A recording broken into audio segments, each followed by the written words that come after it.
great of you to join us once again today. My name is Galson Anthony on Good Morning Africa. Now, today's topic is reinventing romance, and today I have somebody in studio that will help us touch base on those topics. I'm speaking about Mr. Valentino Alali. How you doing, sir? I'm very fine. Thank you, Galson. Thank you for joining us. Thank you. Now, tell me, do you do relationship counseling on all types of topics? I do on several topics, and touch base on all, like you said, touch base on all aspects of relationship counseling. Now, this would be marriage, girlfriend, boyfriend, boss, exactly. employee, those kind of things. Yeah. Now, tell us more about you, Valentino Alali. Valentino Alali, I was born was a Cesaria in northern Nigeria. Did my high school at Comprehensive High School at Etoro. Did university at University of Benin. And I'm an author of 4 published novels, which is the Casanova Principle. The Casanova Principle. Yeah. Now, speaking about the Casanova Principle book, tell me more about that.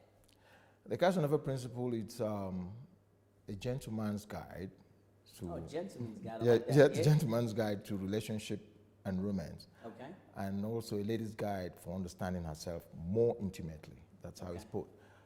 It talks about various aspects on how you can sustain relationship. It teaches, actually. It goes beyond just the theoretical aspect of advancing relationship. But in a time where, speaking about relationship and romance, but in a time in this 21st century where romance is dying really, really fast, how do we reignite that? I tell people, even those of counsel, that one of the aspects of that is that you must be spontaneous. Spontaneous. Spontaneity is one aspect that has a way of reigniting romance. See, women like spontaneity, women like adventure. And so you should be able to find out the things you used to do before that she was excited about or he's excited about. Because I counsel both male, female right now. Okay. And so you'll find that spontaneous aspect. You've got to be able to reignite that by creating those spontaneous aspects and avenues for bringing back that. So you're basically saying in the beginning of a relationship, most of the time there's spontaneity, but as it goes, it kind of dies out, then you have to bring it back. You have to bring it back. What happens is that you see, as typical humans, once we set into our ways, once you get to know somebody better, and you get set in a way, things you used to do, you take it for granted. We end up taking each other for granted, you know, because we used to see him or we used to see her every day. It becomes like a habit. It becomes like a sister. Let me use that in parentheses. So certain things you used to do, we used to bring back the fun, we used to bring back the excitement, you know. But those certain things, what could they be in a general aspect to bring that fun back into the courtship relationship or marriage? I'll give you a simple example. It's when people get, for instance, when people get married, you know, you say that, look, okay, now I've got the guy, it's now my husband, and maybe I have 1 or 2 kids. What's the big deal? I don't need to, you know, look as pretty as I used to do.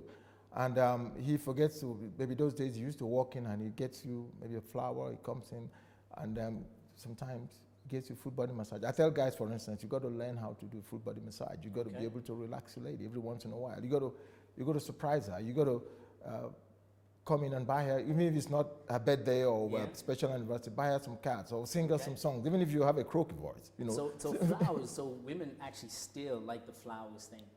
Yeah, you see, women are very romantic, and women have always been romantic. Okay. You see, what has happened, and that's why it took me about 3-4 years to write this book. What I found out, I researched for about 3 years. What I found out is that guys are beginning to lose, like you say, touch base with reality. Okay. Women still love romance. Women still love being being courted. Women still love excitement. They love those sweet little things you say. They love surprise gifts. Women still love all that. They love the bubble bath. They love the massages. They love the candlelit dinner. Okay. But guys are beginning to forget to do that. Yeah, I get you. Now, but I want to move into something, considering this is a family show. I want to speak about spiritual bonding or love making. How can that also help a relationship? Or let's talk about balance a relationship. Yeah, what a lot of people don't realize is that love making is one of the most powerful energies for advancing our awakening spiritual awareness. You see, it awakens what I call the S key, which is the sensual key or sensual energy. Sensual key. Sensual key. Okay. That's key now in the sense that it's in the Chinese key, or some people call it chi. Chi, okay. Yeah, it's energy. Recognize it. All right. And what it does is that it awakens this energy. The reason is that when you make love, it ignites what you call the serpent fire. In the tantric teaching, there's something called the serpent fire, Okay. or some people call it the kundalini.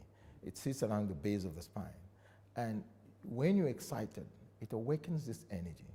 It's like it unfolds, and it unfolds you. And that's why you see that there's a fluttering of your heart, your breath kind of stops and all that. And when you combine this, particularly with the opposite sex, because you find out that the balance and spiritual harmony is the yin-yang thing I talk about. There's a duality in all relationships. And for there to be harmony, for there to be balance, this duality has to be harmonized. There has to be a yin and a yang harmony. Yin and a yang, Yeah. okay. So when you bring this together, it creates a spiritual harmony that bonds you. And that's why when you're in love with somebody, you have a relationship, and you go into beyond courtship and start having a sexual relationship, or what I call lovemaking, because sex, from when I talk to people, sex is different from lovemaking. From lovemaking, okay. Yeah. But I would love to go deep into those, but unfortunately, this is not the right forum for it. Yeah. However, I want to speak about the sad part of things. Why do relationships end up being sacked or having the breakup part? That does happen often because most cases sometimes from preconceptions. Some people go into relationships with certain preconceived notions of what is desired. Like the familiar story of, Prince in shining armor, tall, dark, and handsome guy, and all those kind of things, pretty girls. And sometimes the guy who's actually very loving, who's very caring, is not a tall and dark and handsome guy. But because you have this preconceived notion that that's the kind of guy I want, you don't even notice this other guy. And he's the one that's always there when you're heartbroken. He's the one that always takes care of you. Even having both ways, even with the girl, she's always the one who's always there. Who says, so are you saying that the person needs to understand what he is looking for before he gets into a relationship? Exactly. So that the breakup does not end? Yeah, I tell people that relationship is like business. You must do your due diligence. And due diligence has to do with the fact that you got to study whoever you got to get into a relationship with. You got to understand them. There's a saying in Japanese that's called sutsusei. Sutsusei. Sutsusei. Okay. That's know thy enemy, know thyself. But in this case, it's not knowing thy enemy. It's knowing who you're going to have a relationship with as you know yourself. You got to understand the person very well before you start getting into it. Because relationship is all about integration and interrelationship. That is, you're sharing of spirits. It's not just the physical thing. Now, you mentioned the Japanese word. Give it to me again. Sutsusei. Sutsusei, and you spoke about qi. That was Chinese. Chinese, now, yeah. I see there's a lot of passion in all those things. Those things, Tell yeah. me more. How important is the passion in a relationship, and how would you describe passion in this sense? Passion, I would say, passion is what gives life to relationship. Okay. Because you see, love, it's eternal. Love can sustain for a long time. You can find people can love. You can even find people who are divorced who still love each other. Okay.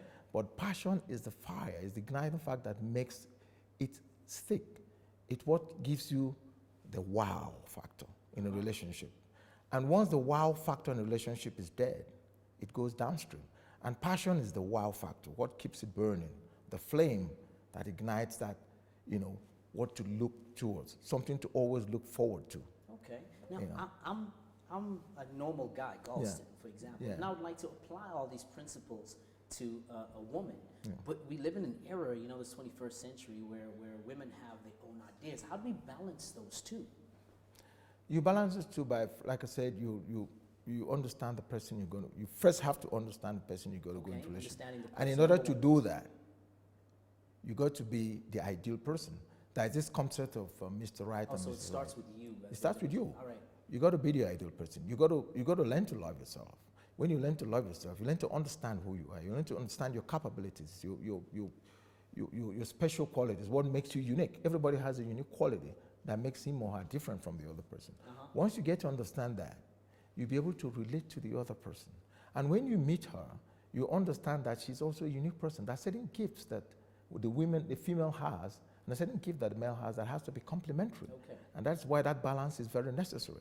But you start by understanding yourself.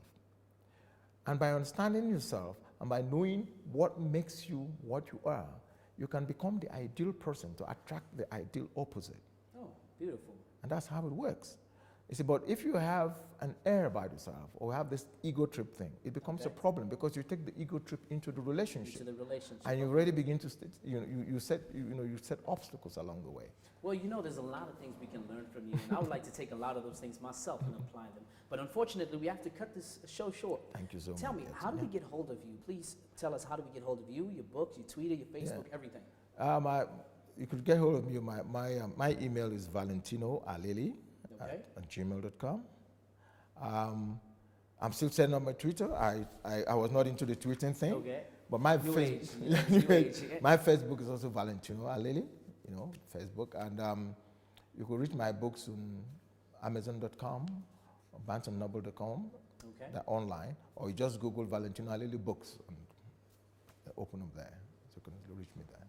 There you have it. Google Valentino Alili and have the Gentleman's Guide to Romance, Reinvention, or Reinstitution. This is Galston Anthony, and Good Morning Africa. See you soon.